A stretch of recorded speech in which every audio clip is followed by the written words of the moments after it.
L'œil est là. Il travaille sans même qu'on le sache. Il repère, examine et décrypte. Il pose son regard sur ce qui fait la singularité de notre territoire, son dynamisme, ce qui le lie et l'unifie. Ces femmes et ces hommes qui entreprennent, s'engagent, pensent, créent et innovent. Il vous invite à le suivre dans son périple pour découvrir, mettre en lumière ces projets singuliers qui tentent chaque jour de mettre et de remettre du sens et des liens dans un quotidien qui va toujours plus vite. Regarder, c'est aussi prendre le temps de découvrir, de s'attarder et de réfléchir au sens. Prenons exemple. Nous avons ouvert les Halles de Daouet le 25 mai 2017. En fait, les Halles de Daouet, c'est la continuité d'un projet qui a démarré en 2013. J'ai commencé par vendre sur les marchés. Et puis un jour, David, qui tenait la brocante ici, m'annonce qu'il souhaitait partir, mais qu'il fallait qu'il retrouve quelqu'un. Et donc là, ni une ni deux, on a dit, allez hop, on tente, on accapare le lieu, on verra bien ce qu'on en fera. Et puis en visitant en regardant le lieu un peu plus en profondeur, on s'est dit il faut vraiment faire quelque chose. Et nous, ça fait 4 ans qu'on habite également sur le port, non seulement on y travaille, mais on y habite. Et on s'était rendu compte que souvent l'hiver, on allait se balader sur le port, on faisait les sentiers, etc. Et quand on revenait, on n'avait rien pour se poser, rencontrer du monde, boire un café, manger une pâtisserie, etc. Et là, on s'est dit, mais ça y est, c'est là qu'il faut le faire, quoi. Et l'opportunité y était.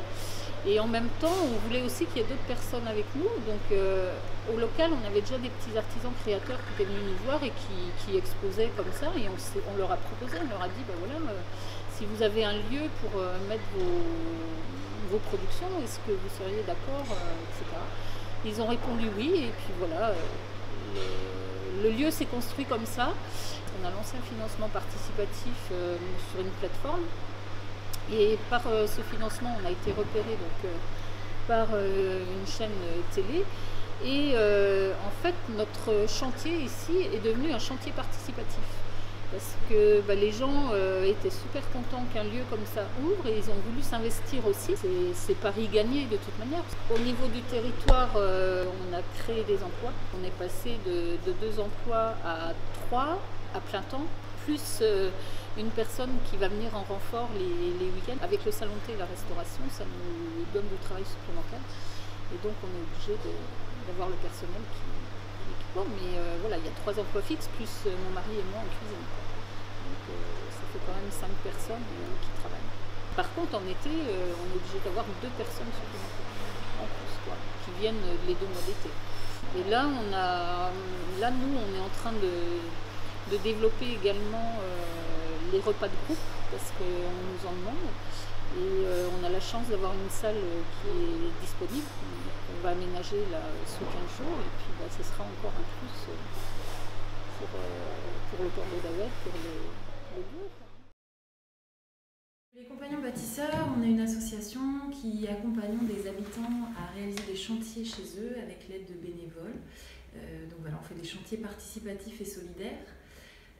On est arrivé sur le pays de Saint-Brieuc en septembre 2016, opérationnellement, mais ça a été précédé d'un certain nombre d'étapes pour pouvoir vraiment se mettre en place et réaliser nos premiers chantiers. On a identifié avec l'agglomération de Saint-Brieuc, mais aussi avec les bailleurs sociaux, des habitants, un certain nombre de besoins des habitants, locataires ou propriétaires, pour pouvoir rénover leur logement. Parce qu'effectivement, habiter un logement, qu'on soit locataire ou propriétaire, ça suppose d'y faire quelques travaux d'entretien réguliers. Nous, on s'adresse en fait aux personnes qui n'ont pas la possibilité financière de faire appel à des artisans, technique de faire les travaux par eux-mêmes, et puis aussi à une population pour qui en fait le fait de monter un projet de chantier pour améliorer son logement permet en fait de franchir une étape pour déjà être mieux chez soi ou pouvoir changer de logement, parce que c'est aussi ça, parfois on doit faire des travaux pour pouvoir rendre son logement et changer de logement et en avoir un peu plus adapté. Et donc effectivement, nous on est sur un mode projet avec les gens, ça veut dire qu'on construit vraiment un projet de chantier avec eux, quelles pièces, quels travaux, combien de temps, quels matériaux, etc. Sur ces chantiers-là, on a donc la participation de bénévoles, 4 jeunes en service civique. Il y a 3 emplois qui ont été créés sur le territoire de l'Agglo, donc un poste d'animateur technique, un poste d'animateur habitat, et puis le poste de coordination. Par rapport au pays de Saint-Brieuc, et particulièrement à l'Agglo, puisque nous on travaille en fait principalement sur Saint-Brieuc et Ploufragan, notamment dans les quartiers prioritaires, mais aussi dans le centre-ville de Saint-Brieuc. Les besoins qui ont été identifiés étaient d'une part de permettre à leurs locataires de pouvoir améliorer leur logement, également aussi favoriser les mutations. Parfois un locataire, quand il souhaite déménager, parce qu'il ne peut plus monter les étages, ou parce que la famille s'est agrandie, ou les enfants sont partis, il peut exister plein de situations. Effectivement, il y a parfois des travaux à refaire pour pouvoir déménager. Donc c'est aussi ces besoins-là qui ont été identifiés. Effectivement, nous, on n'est pas là pour faire des choses qui existent déjà, mais plutôt être là dans les interstices, là où effectivement il y a des trous dans la raquette parce que le dispositif ne convient pas tout à fait ou qu'il n'existe pas de dispositif pour répondre à ces besoins-là. Et puis également le besoin de lien. Et puis d'apprendre à faire par soi-même, parce qu'effectivement on ne peut pas faire des chantiers chez tout le monde. Donc pour ça on a ouvert des ateliers collectifs qui permettent à tout un chacun en fait, de pouvoir venir apprendre à faire. Donc c'est une manière de rencontrer du monde, d'apprendre à faire, de pouvoir refaire chez soi ou chez les autres. On a 2 ateliers collectifs actuellement, un dans le quartier du Point du Jour à Saint-Brieuc et un dans le quartier de l'Iroise à Ploufragan. Aujourd'hui, la ressourcerie, c'est un espace de vente d'objets qui sont donnés par les gens qui voulaient soit s'en débarrasser, soit qu'on leur redonne une autre vie derrière. Et en plus de l'espace vente, on a un atelier pour recevoir tous les dons des personnes et un atelier aussi où on transforme les meubles, où on leur redonne une autre vie. Donc tous les objets sont traités par l'atelier et après sont mis ensuite dans l'espace boutique vraiment dédié à la vente. Et ça fait travailler donc 18 personnes en tout, donc 16 postes en insertion et 2 postes d'encadrant technique. Ce qui nous distingue en priorité, c'est quand même que c'est un chantier d'insertion. À la base, c'est quand même un contrat social aussi sur le territoire qu'on peut apporter de l'emploi tout en recyclant des objets, quoi. Et ça, c'est vraiment le support technique, c'est ça. Mais la priorité, c'est quand même l'emploi et l'emploi social. La collecte se fait en déchetterie, dans 3 déchetteries pilotes. On a un local qui est mis à disposition des particuliers du territoire pour qu'ils déposent des objets. Ensuite, nous, on va aller chercher 1 à 2 fois par semaine en fonction des besoins et de la quantité qui arrive dans les déchetteries. Ils sont ramenés à l'atelier, ils sont traités, donc triés, séparés, rangés par type d'objet, mais il y a aussi les dons des particuliers directement. Donc l'idée, c'est d'apporter à une famille, un couple, des enfants, des jouets, tout ce qu'ils ont potentiellement besoin dans une maison, mais en seconde vie. L'idée, c'était qu'à l'échelle de ces 5 communautés de communes, on crée une ressourcerie pour essayer de valoriser un maximum de déchets, on va dire, insignérables ou encombrants, qui arrivent dans les déchetteries, mais qui a mérité d'avoir une seconde. Sur une année, on a traité 220 tonnes, et on en a vendu 73. Donc on peut dire qu'il y a 50% des objets qu'on reçoit qui sont revendus sur le magasin. Donc il y avait, disons, un intérêt pour la population d'avoir un outil comme la ressourcerie sur le territoire. Donc l'idée c'était